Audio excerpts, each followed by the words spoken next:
Welcome to Love Lies Chronicles.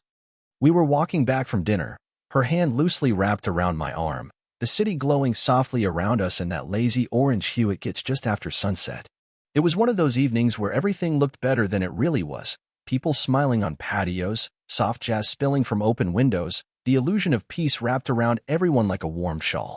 We just finished a quiet meal. No arguments, no tension, just calm.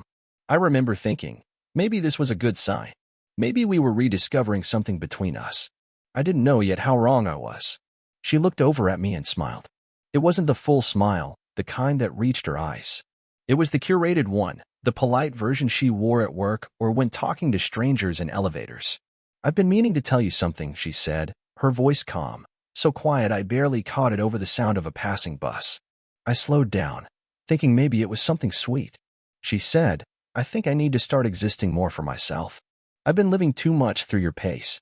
The words weren't harsh. They didn't come with blame or raised eyebrows. They were gentle, measured, like something she'd rehearsed in her head a dozen times to make sure it didn't sound like an attack. "What do you mean?" I asked, stopping under a street lamp. Her eyes flicked toward the glow, then back to me.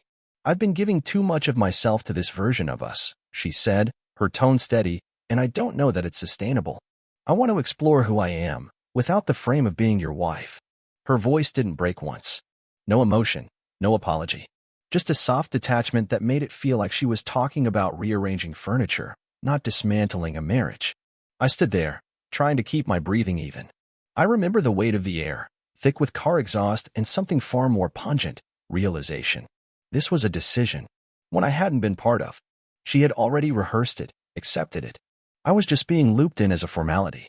She squeezed my arm like it was some sort of kindness and then kept walking.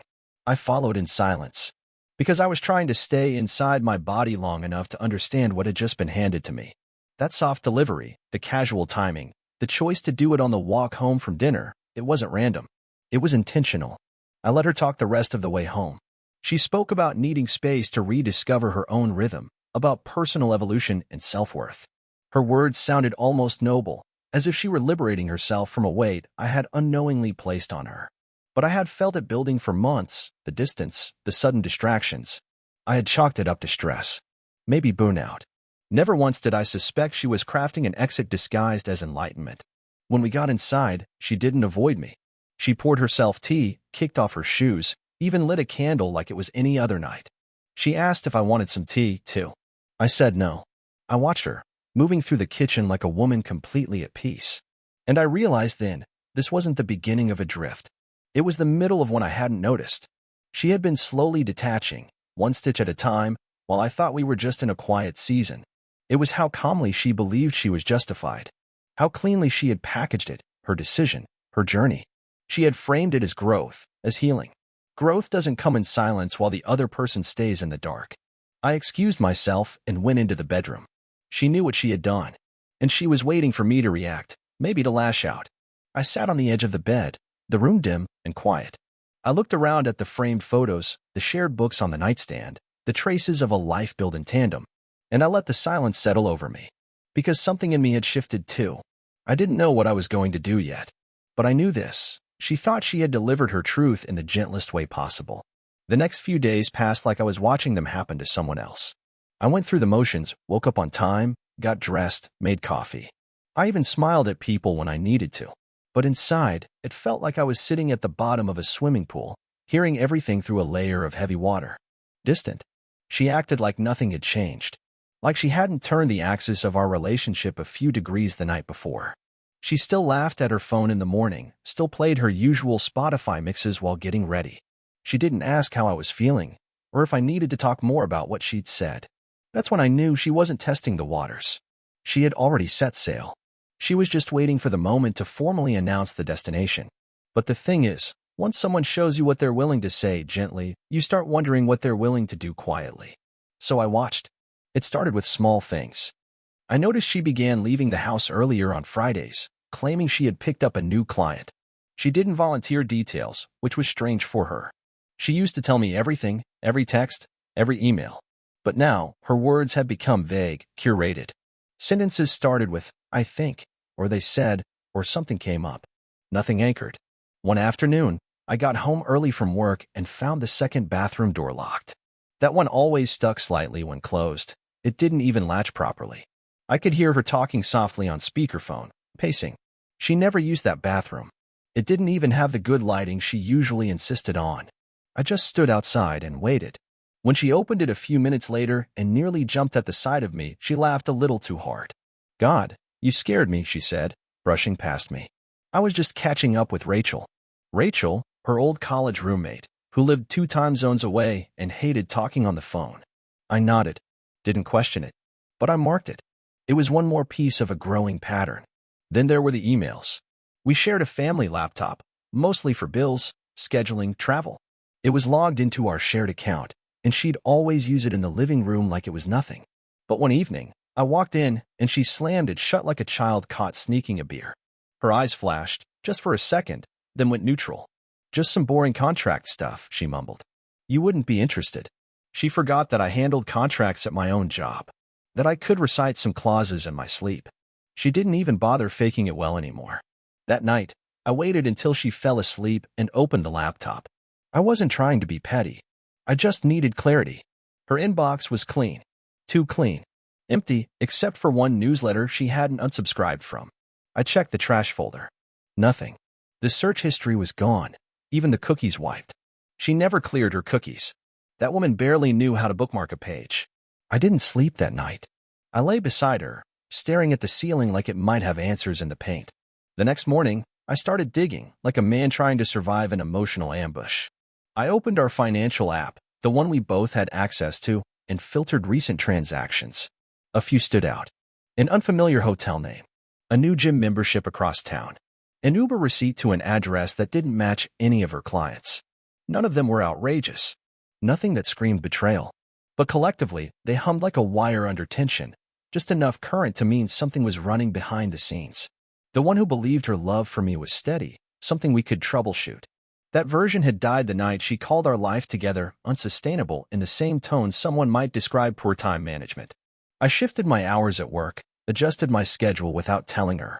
I started keeping a private log, dates, inconsistencies, receipts, her tone shifts, all of it. I began compiling a picture she was hoping I'd be too emotionally stunned to build. But what broke me, what truly finalized my transformation from confused husband to something colder, was the discovery of the calendar. She kept a private planner on her phone, separate from the shared Google Calendar we'd used for years. I stumbled on it by accident. Her phone buzzed while she was showering, and I went to silence it.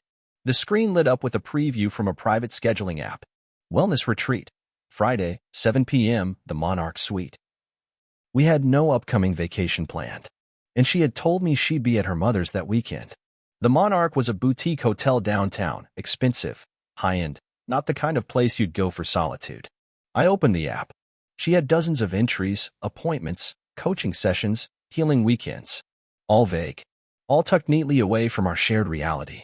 I closed the app and set the phone back on the nightstand. I sat in the hallway for a long time, not sad, just aware. She wasn't preparing to leave in some big dramatic way. No, she was slipping out piece by piece. Emotionally, financially. She was building an escape hatch while still smiling across the dinner table. And the worst part? She assumed I was too numb, too passive, too stuck in love to notice. The storm inside me wasn't thunder. It was pressure. Silent, gathering, deliberate. I didn't change overnight. That would have been too obvious. I didn't storm out or start sleeping on the couch. Instead, I shifted inward, quietly and with purpose. The man she thought I was, predictable, too soft to act, began fading into the background. In his place, someone else was starting to form. Not cruel. Just done. I stopped trying to fix things. That was the first shift. No more emotional check-ins, no more thoughtful texts or surprise coffee deliveries to her office. I used to do those things out of love, believing they mattered. Now I saw them for what they were, crumbs I threw down a well, hoping for an echo that never came. When she noticed the absence of those small gestures, she didn't say anything, but I could tell. Her eyes lingered on me longer in the mornings. There was a question forming behind them. She just didn't want to be the one to ask it. Then I stopped explaining myself. If I came home late, I didn't offer reasons. If I left early, I didn't leave notes. I started creating silences where there had once been narrations. At first, she didn't react. She liked control disguised as calm, preferred indifference to confrontation. But after a few days, the tension built, almost imperceptibly, like humidity before a storm.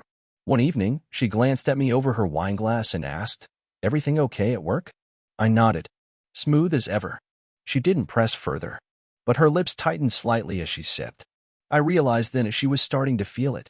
The gap between us was no longer the result of her slow exit. It had become mutual. I wasn't trying to follow her anymore. I began observing more carefully. Every word she used, every expression she didn't intend for me to catch. She became clumsy in small ways, forgetting to lock her phone, repeating lies with inconsistent details. The more she talked, the more she exposed. She'd mention a new yoga studio that didn't exist, describe a client dinner that didn't match her calendar. I just filed it away. It was like watching a magician reuse the same trick, unaware the audience had caught on. And it was exhausting, because of how confidently she delivered them, as though my ignorance was a guarantee. I had moved past anger. I was in that quiet place you reach after the last storm, where the debris settles and you see the landscape for what it really is. I no longer wanted to win her back. And I wanted to make sure that when I stepped away, I never had to look back. That's when I started making adjustments of my own. I met with a financial advisor, someone I knew from a past client project. Discreet. Experienced. I told him I wanted to reorganize my assets, streamline things in case of an emergency. He didn't ask questions. I transferred certain funds into an account under my name only, closed a few joint investment holdings, and rerouted my payroll to a separate bank. At home, I offered nothing but routine. "Long day," she'd ask casually, stirring her tea. "Yeah," I'd reply, with a smile that meant nothing. I even planned a weekend getaway for myself. Told her it was a leadership conference. She didn't seem suspicious. If anything, she looked relieved. She probably thought she'd have more time to herself, more space to continue her quiet desertion. But I wasn't going to waste the time. That weekend, I stayed with an old friend, someone who owed me a favor. We combed through her online presence, dug into old social handles she'd stopped using but hadn't deleted. A few cross-referenced images gave us a name. A man she'd tagged on Instagram in a story over a year ago.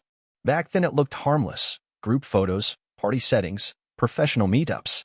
But now, looking at the timeline, it was a pattern. He appeared exactly when the intimacy between us began evaporating. Same expressions. Same private jokes. Her face in those photos had the kind of glow I hadn't seen in our own house for months. I didn't feel rage. I felt confirmation. And that gave me freedom. I also found something else, an event. A panel discussion on personal transformation hosted at a boutique hotel. It was upcoming. She had mentioned it once in passing, casually, calling it a networking event. The guest list had been public briefly before the link was taken down.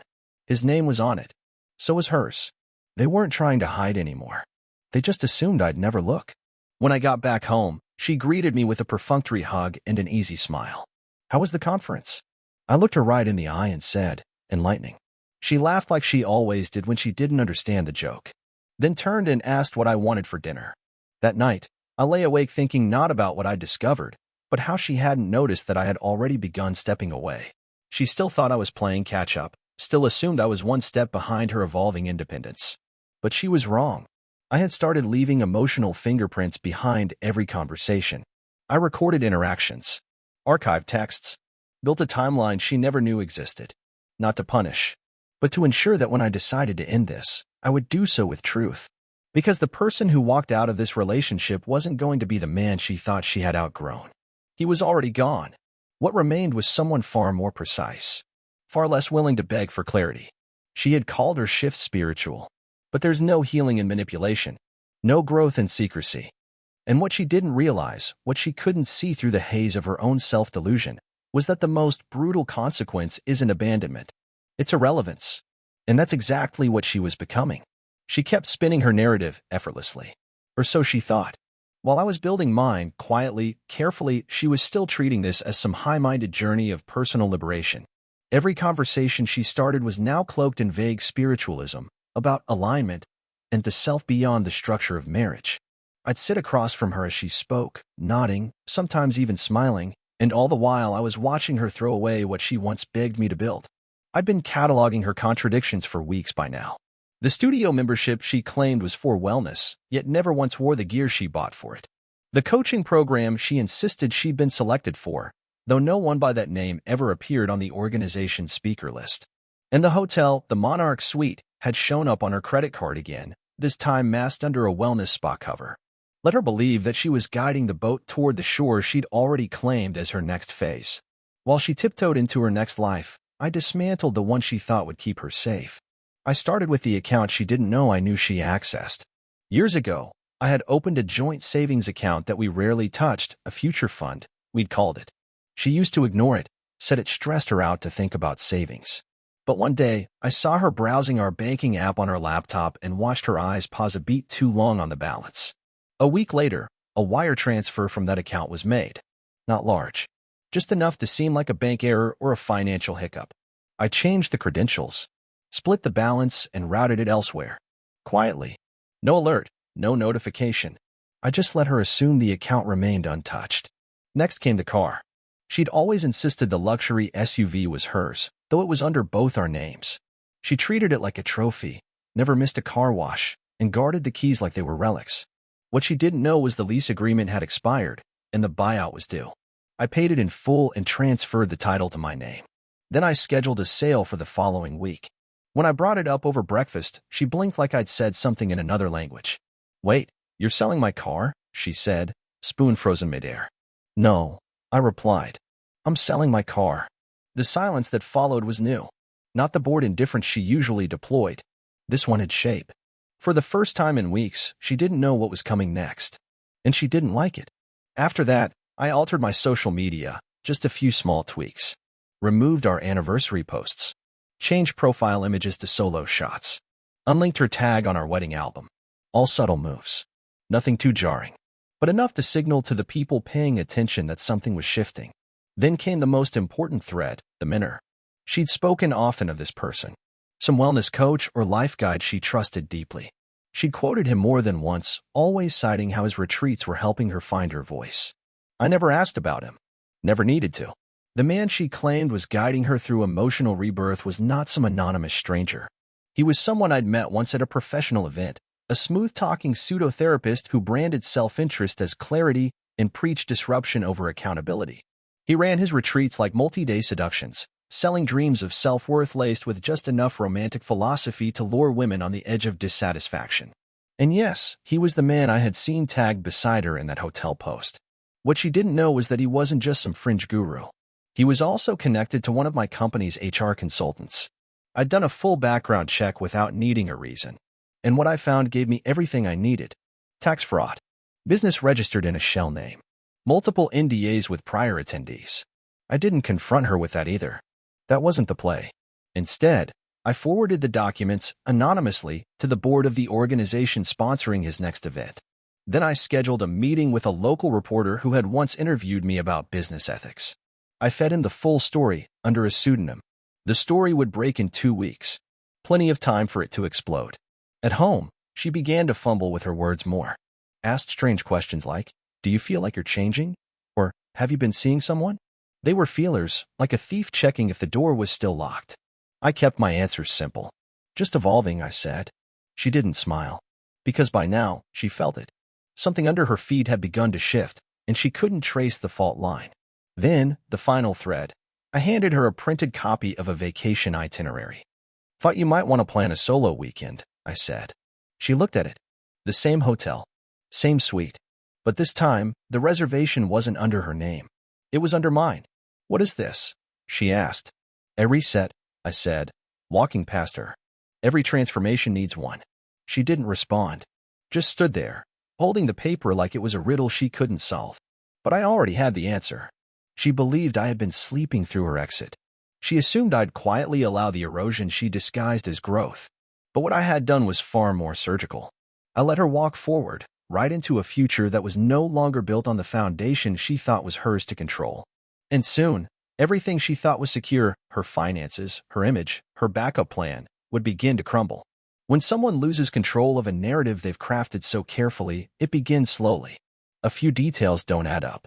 A few people stop returning calls. Then, without warning, everything starts to collapse. It started with the retreat.